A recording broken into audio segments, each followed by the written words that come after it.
바노프는 구두 수송공이었는데 아내를 일찍 여의고 자녀는 큰 도시로 떠났기에 늘 혼자 지냈습니다.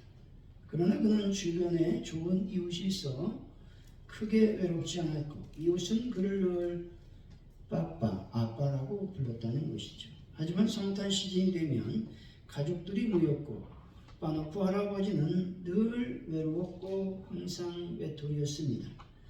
성탄 전에 바노프 할아버지는 예수님의 탄생에 관한 이야기를 읽었습니다.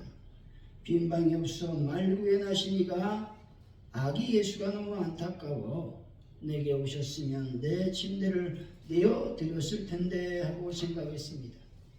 바노프 할아버지는 커피를 마시며 이번에도 동방박사 이야기를 읽었습니다. 이 대목을 읽으며 바노프 할아버지의 표정은 난감해집니다. 나는 뭘 드리지? 난 드릴 게 없는데. 그대 선물이 생각났습니다.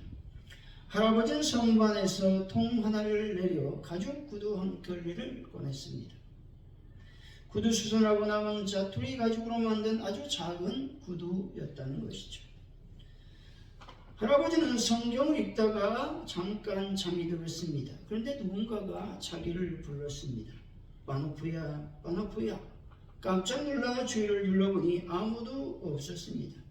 근데 그 목소리는 계속 이어졌습니다. 내가 내일 내 집을 방문하겠다. 잠에서 깬 할아버지는 틀림없이 예수님이야 라고 생각을 했다는 것이죠. 이른 아침에 일어난 할아버지는 집 청소를 하고 밖을 내다보며 예수님이 오시기를 기다렸습니다.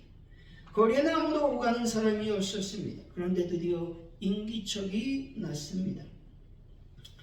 나이 많은 청소부 한 분이 빗자루를 실은 수레를 끌고 가고 있었다는 것이죠. 청소부가 불쌍해서 집에 들어와 커피 한 잔을 하고 가라고 했습니다. 바노프 할아버지는 계속 예수님을 기다렸습니다. 한 젊은 부인이 누더기 옷을 입고 아기를 엷은 수건에 감싸 안고 거의 휘청거리듯 걷고 있었다는 것이죠. 바노프 할아버지는 선반에 올려둔 작은 가죽 신발을 꺼내 아기에게 성탄 선물로 건넸습니다. 바노프 할아버지는 계속 기다렸습니다. 그러다 어느덧 해가 저물었습니다. 실망한 채 할아버지는 의자에 털썩 주저앉았습니다. 근데 누군가 목소리가 들렸습니다. 바노프야, 나는 오늘 너를 만나 커피를 마시고 소중한 선물도 받았단다. 할아버지는 생각합니다. 주님, 늙은 청소부의 모습으로 헐벗은 여인과 볼이 빨갛게 한 아기의 모습을 저를 만나고 가셨군요. 바노프는 자리에 엎드려 자신을 찾아주신 주님께 진심으로 감사를 드렸습니다. 바노프는 그의 성탄절이 최고로 아름답고 복된 성탄절이었다는 것이죠. 여러분은 올해 어떤 성탄을 맞이하셨습니까? 화려한 조명 아래 밤거리 크리스마스를 보내시지는 않았습니까? 누가복음 2장 7절이죠. 첫 아들과 강보에서 구해내었으니 이는 여관에 있을 곳이 없음이더라. 아멘. 존귀하신 아기 예수님은 가장 천한 모습으로 이 땅에 오셨습니다. 마국간에서 태어난 그 예수님은 하나님의 아들이셨고 위대하시고 만유를 통치하신 예수님은 사람의 관점에서 보면 비천하고 연약한 모습으로 오셨다는 것입니다.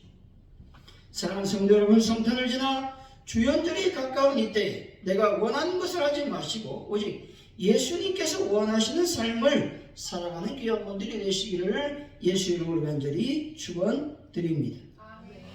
오늘 본문은 아기 예수와 마리아가 성전을 방문했을 때 발생한 시몬과 안나의 예수님에 관련된 찬송과 예언에 대한 기사를 말하고 있습니다. 시몬은 의롭고 경건하여 메시아의 도래를 기다리던 자로 나이가 많았습니다. 그리고 성령으로부터 그리스도를 보기 전에는 죽지 않을 것을 지시받았다는 것이죠. 시몬이 드린 찬양을 흔히 시몬의 고별송이라고 부르고 있습니다. 본서에 나오는 5편의 노래 가운데 맨 마지막에 해당되는 노래로서 메시아를 만난 기쁨, 메시아가 만민의 구조되심을 찬양하고 있는 것입니다. 오늘 말씀을 통해서 시므온과 안나라고 하는 제목으로 어떻게 하면 이들처럼 예수님을 만날지, 그리고 예수님을 만난 후 이들의 삶은 어떠했는지 하나님의 은혜를 나누도록 하겠습니다. 어떻게 하면 예수님을 만날 수 있을까? 첫째, 하나님의 말씀에 합당한 삶을 살아야 된다고 말씀하고 있습니다. 25절이죠. 한번 읽어봅니다. 시작. 예루살렘에 시몬이라는 사람이 있으니 이 사람은 의롭고 경건하여 이스라엘의 위로를 기다리는 자라. 성령이 그 위에 계시더라. 아멘. 시몬의 삶은 세 가지로 요약할 수 있는데 이는 하나님 말씀에 합당한 삶을 살았다는 것이죠. 첫째로 시몬은 의로운 사람이라고 말씀하고 있습니다. 의롭다라는 말은 공정하다, 정의롭다라는 뜻을 지니며 하나님과 신종사회에 대한 의무를 충실히 이행하는 사람을 지칭하는 것입니다. 다시 말해서 하나님의 법을 따라 이웃에게 할 도리를 다하며 살았다라는 것이죠. 따라서 의로운 자에게 있어서 무엇보다도 우선되는 것은 하나님과의 관계라는 것입니다. 로마 압제하에서 사람들의 사랑을 식었고 또 부정부패가 만연했습니다. 그럼에도 불구하고 시몬은 이웃에게 의를 실천했다는 것입니다. 그리스도인다운 삶을 살기 위해 무척 애를 쓰던 한 젊은이가 있었습니다. 그 젊은이는 어느 날 꿈을 꾸었는데 하나님께서 젊은이를 2개의 방으로 차례차례 인도했습니다. 근데 첫째 방은 화려했습니다. 방 안에 있는 책상 위에는 많은 돈이 수북히 쌓여 있었습니다. 그런데 2번째 방에 들어갔는데 그 방은 매우 초라했고 책상 위에는 몇 푼 돈이 있지 않았습니다. 그때 다음과 같이 하나님의 음성이 들렸습니다. 지금 당신이 보고 있는 책상 위의 돈은 지금까지 당신이 가난한 사람을 위해 사용한 돈입니다. 그리고 조금 전에 본 첫 번째 방 책상 위의 돈은 당신이 당신을 위해 사용한 돈입니다 라고 말했습니다. 그날 이후 젊은이는 돈을 쓸 때마다 이런 생각을 했습니다. 나는 지금 이 돈을 나를 위해 쓰는 것인가 아니면 가난한 사람을 위해 쓰는 것인가 라고 생각하면서 신중하게 돈을 사용했다라는 것입니다. 물질의 사용에 따라서 의로운 삶이라고 말할 수는 없습니다. 의로운 삶이라는 것은 우리의 생각, 행동, 그리고 언어 등 모든 것을 하나님께서 원하시는 삶으로 나가야 되는 삶을 의로운 삶이라고 말하는 것입니다. 세상 사람은 이기적이고 불법과 불의를 행하는 사람이 있습니다. 하지만 여러분, 믿는 자들은 시몬처럼 이웃에게 하나님의 사랑과 공의를 행하는 하나님의 자녀가 되어야 된다는 사실을 여러분들은 기억하시기를 바랍니다. 둘째로 시몬은 어떤 사람이었느냐? 경건했다고 말씀합니다. 여기서 경건한이라고 하는 말은 독실하다, 신중하다라는 뜻으로서 율법의 요구를 면밀하고 세심하게 충족시키고자 행동거지를 주의하는 독실한 유대인들을 가리키는 말입니다. 다시 말해 시몬은 하나님에 대하여 주의하고 신중하며 두려워하는 삶을 살았다는 것입니다. 즉 시몬은 하나님의 율법의 뜻과 명령을 지키며 살아가기 위하여 주의하여 살았다라는 겁니다. 시몬은 율법을 공경하며 준수하는 삶을 살았다라는 것입니다. 통계학에 보면 엥겔지수라고 하는 말이 나옵니다. 이것은 한 가정이나 사회 또는 국가의 생활 수준을 나타내는 지표를 말하는데 전체 생계비 지출 총액에서 음식비 지출을 차지하는 비율에 대해서 말하는 겁니다. 따라서 엥겔지수가 높으면 높을수록 후중국에 속한다는 것입니다. 말하자면 자기 소득 중에서 먹는 것에 쓰는 비용이 많으면 많을수록 후진국에 가깝다는 것이죠. 반대로 그 비율이 떨어지면 떨어질수록 선진국으로 분류된다는 겁니다. 그만큼 여유 있는 삶을 산다는 의미이기 때문에 그렇습니다. 그렇다면 영적인 엔겔지수는 어떨까요? 영적인 엔겔지수도 똑같다는 겁니다. 하루에 자기 육체의 분성을 위해 쓰는 시간과 에너지가 많으면 많을수록 그는 덜 경건한 사람인 것입니다. 반면에 경건을 위해 시간과 에너지를 쏟고 그것을 반복하는 사람이 진정으로 경건한 사람이 되는 것입니다. 우리가 진정한 크리스찬이 되기를 원한다면 경건을 추구해야만 되는 것입니다. 장엄한 성가가 울려 퍼진 예배당 안에서가 아니라 불꽃 튀는 유혹과 욕망의 현장에서 이렇게 살아야 되는 것이죠. 자기 중심적이 될 수밖에 없는 순간에도 우리는 경건을 생각해야 된다는 것입니다. 나의 인기와 명예가 짓밟히려는 바로 그 순간에 우리는 경건을 생각해야 합니다. 그때 거기에서 하나님을 쫓아 행동하는 경건의 사람이 되어야 하는 것입니다. 어느 하루가 아니라 매일매일 그렇게 살아야 되는 것입니다. 그러기에 경건이라는 훈련의 결과요 반복의 열매라는 것입니다. 이와 같이 여러분 경건한 삶을 살기 위해서 지금 여러분은 하루에 얼마만큼의 시간과 어느 정도의 힘을 쏟고 있는지 생각해 보시기를 바랍니다. 셋째로 시몬은 성령의 지시를 받는 그런 삶을 사는 사람이었다고 말합니다. 26절이죠. 한번 읽어봅니다. 시작.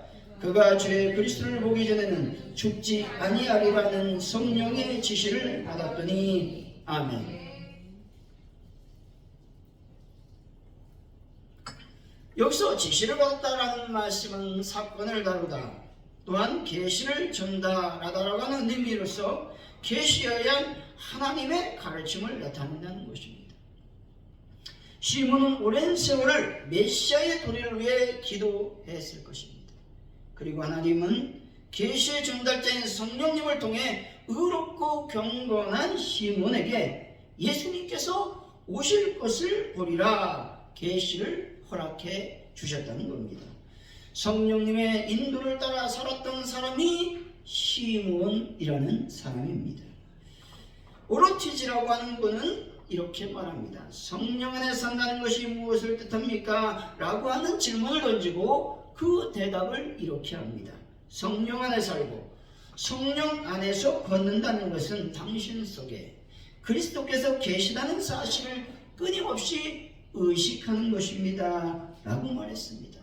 하프라고 하는 분은 영적 발전의 목표는 살아갈수록 우리 삶을 더 하나님 손에 맡기고 우리 삶에서 하나님의 역사를 더 많이 보는 것입니다. 라고 말했습니다. 우리가 살아갈 때 하나님과 영적 교제를 중단 없이 도달하는 사람은 많지가 않습니다. 왜냐하면 우리가 닥친 일 때문에 너무나 쉽게 나의 중심이 흔들리기 때문에 그렇다는 것입니다. 성령의 인도하심의 가장 중요한 것은 무엇이냐? 우리 마음 중심에 하나님을 주인으로 삼는 것입니다.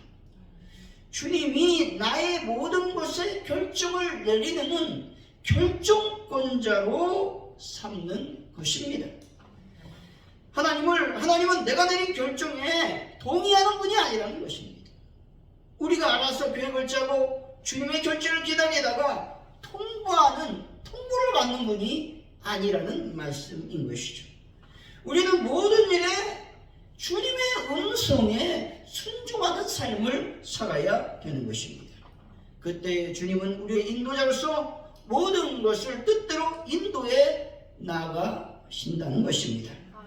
여러분 성령의 지시와 인도함으로 인생을 평강으로 살아가시기를 바랍니다. 사랑하는 성도 여러분, 시몬처럼 하나님의 말씀에 합당하고 영적인 사람으로 거듭나서 예수님을 꼭 만나는 분들이 되시기를 예수 이름으로 간절히 축원드립니다. 둘째, 하나님께 헌신하는 삶을 살아야 된다고 말씀하고 있는 것이죠. 37절이죠. 한번 읽어봅니다. 시작. 과부가 되고 84세가 되었더라. 이 사람이 성전을 떠나지 아니하고 주야로 금식하며 기도함으로 섬기더니. 아멘.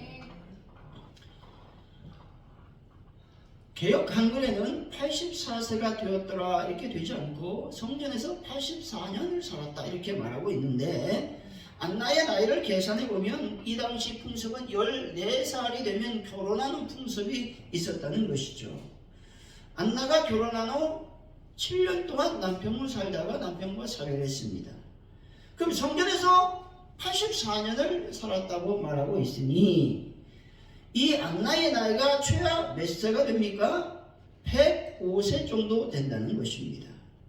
이 여인에 대해서 소상이 밝히고 있다고 하는 것은 이 여인이 예루살렘 성전에서 유명했을 것이기 때문에 그렇다는 것입니다. 안나의 헌신을 어떻게 알 수 있습니까? 첫째로 안나는 성전을 떠나지 아니했습니다. 다시 말해서 교회를 떠나지 아니했다라는 것입니다. 교회에는 하나님께 헌신하는 분들이 있습니다. 충성을 다하고 물질과 시간을 내는 분들이 있습니다.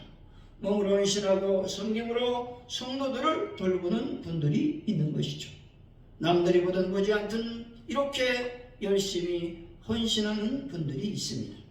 근데 교회가 어려울 때 교회를 지키는 사람이 가장 하나님께 충성스럽고 헌신하는 사람임을 믿으시기 바랍니다. 에스겔 44장 15절입니다. 이스라엘 족속이 그를 행하여 나를 떠날 때에 사독의 자손 레위 사람 제사장들은 내 성소의 직분을 지켰은즉 그들은 내게 가까이 나와 수종을 들되 내 앞에 서서 기름과 피를 내게 드릴지니라. 주 여호와의 말씀이니라. 아멘. 이스라엘 족속이 모두 하나님을 배반하여 떠날 때에도 끝까지 성소에서 직분을 지키는 사람들이 있었다는 것이죠. 바로 사독 자손의 레위인들이었습니다. 이들은 모두가 하나님께 등을 지고 세상을 나아갈 때 하나님께 가까이 나갔습니다. 예수 믿는 것이 무슨 소용이 있냐고, 예수 믿어도 소용없다고 사람들이 그렇게 말하고 교회를 떠날 때 끝까지 교회를 지킨 사람들처럼 사독의 자손 레위인들은 성전을 지켰다는 것이죠. 사람들은 하나님이 기뻐하신 제사를 기름과 피로 드리지 아니하고 자기 욕망과 만족으로 삼았다라는 것입니다. 여러분, 교회를 떠나지 않고 교회를 사랑하는 분들이 다 되시기를 바랍니다. 둘째로 안나는 주야로 기도하며 금식하며 메시아를 기다렸습니다. 안나는 자신의 이웃과 자신의 일을 위해 기도하지 않았다는 것이죠. 다만 영적인 일을 위해 주야로 기도하며 금식했습니다. 주님을 만나고 싶은 강렬한 그 마음으로 하나님께 금식하며 주야로 기도했다는 것이죠. 에스더는 어떠했습니까? 에스더도 자신의 아내를 위해 금식하거나 기도하지 않았다는 것이죠. 이스라엘 민족의 존망의 위기 속에서 하나님께 금식하며 기도로 나아갔다는 것입니다. 느헤미야 1장 4절의 말씀입니다. 내가 이 말을 듣고 앉아서 울고 수일 동안 슬퍼하며 하늘의 하나님 앞에 금식하며 기도하여 말씀합니다. 느헤미야는 예루살렘 성이 무너지고 성문이 불탔다는 소식을 듣고 하나님께 울며 금식하고 주야로 기도했습니다. 이와 같이 성도는 하나님을 위해 금식하며 기도해야만 하는 것입니다. 우리가 구해야 할 것은 그의 나라와 그의 의를 위한 것임을 여러분이 믿으시기를 바랍니다. 전도를 위해서 우리가 금식하며 기도할 필요가 있는 것이죠. 예배를 어떻게 잘 드려야 될까? 금식하며 기도해야 되는 것입니다. 여러분, 교회를 위해 하나님 나라를 위해 금식하며 주야로 기도하는 분들이 되시기 바랍니다. 사랑하는 성도 여러분, 안나처럼 교회를 지키고 하나님 나라를 위해 금식하며 주야로 기도하는 분들이 되어 하나님께 충성스러운 종들이 되시기를 예수 이름으로 간절히 축원드립니다. 그렇다면 하나님 말씀에 합당한 삶을 살고 하나님께 헌신하는 삶을 살게 된다면 하나님께서 나의 삶을 어떻게 만들어 주실까요? 그것은 바로 찬양하는 삶을 살도록 인도하여 주신다고 말씀하고 있는 것입니다. 28절이죠. 한번 읽어봅니다. 시작. 시몬이 아기를 안고 하나님을 찬송하여 이르되 아멘. 여기서 찬송이라고 하는 말은 사랑과 감사의 표현이고 하나님 은혜에 대한 진솔한 응답의 표현이라는 겁니다. 시몬의 찬송은 거대했던 메시아가 마침내 토레했음을 강조하고 있는 겁니다. 일명 이 찬송은 시몬의 고별송으로서 이제 떠나게 한다라는 제목으로 불리워졌습니다. 이 찬송은 14세기 동안 걸쳐서 기독교의 기도문에 사용이 되었던 그 찬송시입니다. 죽기 직전에 아름다운 노래를 부르는 백조처럼 시몬은 오랫동안 기다렸던 메시아를 직접 두 눈으로 보고 가슴에 안아보게 되었습니다. 그래 더 이상 바랄 수 없는 극한 만족한 심정으로 고별을 노래하는 것입니다. 아마도 메시아를 보는 소망이 지금까지 삶을 지탱시켰을지도 모른다는 겁니다. 여러분, 우리가 예수님 한 분만으로 만족하여 찬양하는 분들이 되시기 바랍니다.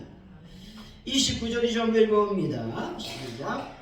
주제요 이제는 말씀하신 대로 종을 평안히 놓아주시는도다. 아멘. 본전은 이제 그리스도를 왔으니 현세를 화직하고 저 천국의 안식을 얻으리라 생각하고 감사를 드리고 있는 장면입니다.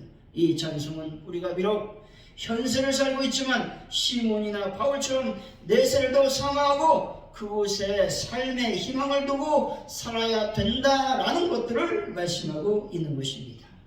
이 땅에 여러분이 살고 있다라는 것은 자신의 안일과 탐심이 아니라 주님께 받은 사명을 감당하기 위한 것임을 늘 기억하는 분들이 되시기 바랍니다. 30절이죠. 읽어봅니다. 시작. 내 눈이 주의 구원을 보았사오니. 아멘. 이 말씀은 초림 예수님의 어떤 것들을 말씀하는 것이죠. 뿐만 아니라 예수님께서 행하실 구원 사역을 미리 내다보았다라는 것들을 의미하고 있는 것입니다. 시몬 아기 예수를 발에 안고 세상 끝까지 미칠 그분의 영광, 은혜를 찬양하고 있는 것입니다. 찬송은 영혼 깊은 곳에부터 우러나오는 은혜에 대한 간증이라 말씀드릴 수 있습니다. 그러므로 환경과 여건과 조건에 대해서 생각하지 말고 오직 주님을 찬양하는 분들이 다 되시기를 바랍니다. 2023년을 맞이하는 이 시간에 여러분 예수님의 영광을 찬양하는 분들이 다 되시기를 바랍니다. 그리고 그 이름의 위대함을 찬양하시기 바랍니다. 결론적으로 하나님 말씀에 합당한 삶을 살고 하나님께 헌신하면 반드시 예수님을 만날 수가 있습니다. 예수님을 만나면 우리들은 찬양의 삶을 살 수 있음을 여러분들은 믿으시기 바랍니다. 사랑하는 성도 여러분, 의롭고 경건하여 교회를 사랑하고 교회와 하나님 나라를 위해 늘 금식하며 주야로 기도하는 분들이 다 되시기를 예수 이름으로 간절히 축원드립니다. 기도합니다. 할렐루야. 하나님 감사합니다. 시몬과 나처럼 우리가 하나님을 찬양하는 삶을 살 수 있도록 도와주실 줄로 믿습니다. 하나님을 더 사랑하고 하나님을 더 많이 경배하는 저희들의 삶이 되게 하여 주옵소서. 감사합니다. 예수님의 이름으로 기도하옵나이다. 아멘.